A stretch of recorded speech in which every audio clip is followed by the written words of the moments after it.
এই অঞ্চলের বা শিবগঞ্জ উপজেলার সুবিধা বঞ্চিত ব্যক্তিদের মাঝে আমাদের সরকারি বিভিন্ন দপ্তরের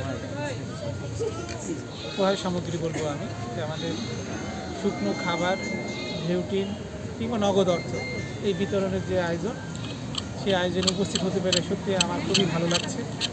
এখানে আমাদের সাথে আরও উপস্থিত আছেন আমাদের এই উপজেলার সম্মানিত উপজেলা নির্বাহী অফিসার, সরকারি কমিশনার ভূমি, আমাদের সমাজসেবা অফিসার, আমাদের উপজেলা প্রকল্প বাস্তবায়ন কর্মকর্তা সহ উপজেলা প্রশাসনের এবং আপনারা যারা সম্মানিত সুধীজন আছেন তারা সহ যাদের মাঝে আমরা এই উপকরণ বিতরণ করলাম, সবার প্রতি রইল আমার সালাম ও শুভেচ্ছা। আসসালামু আলাইকুম।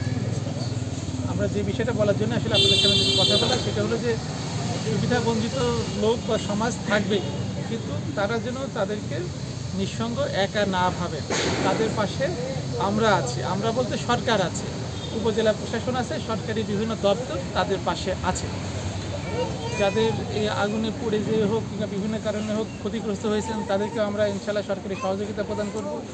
একইভাবে যাদের প্রয়োজন, আমাদের এখানে যে ক্যান্সার, কিডনি রোগের মাধ্যমে যারা দুর্দশাগ্রস্ত আছেন, তাদেরকে কিন্তু সরকারি তরফ থেকে 50,000 টাকা পর্যন্ত অনুদান দেওয়ার সুযোগ আছে। সেরকম কয়েকটি চেক আমরা এখানে বিতরণ করলাম।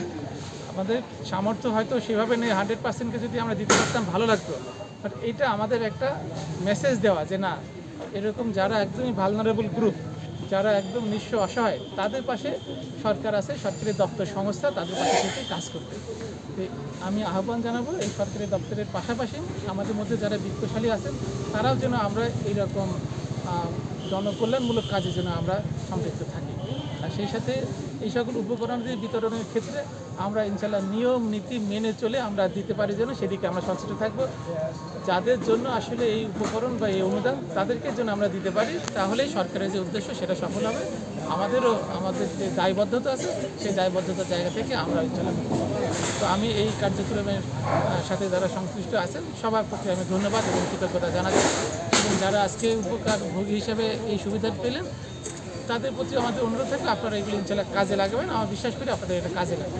সবার প্রতি ধন্যবাদ এবং কৃতজ্ঞতা। আসসালামু আলাইকুম।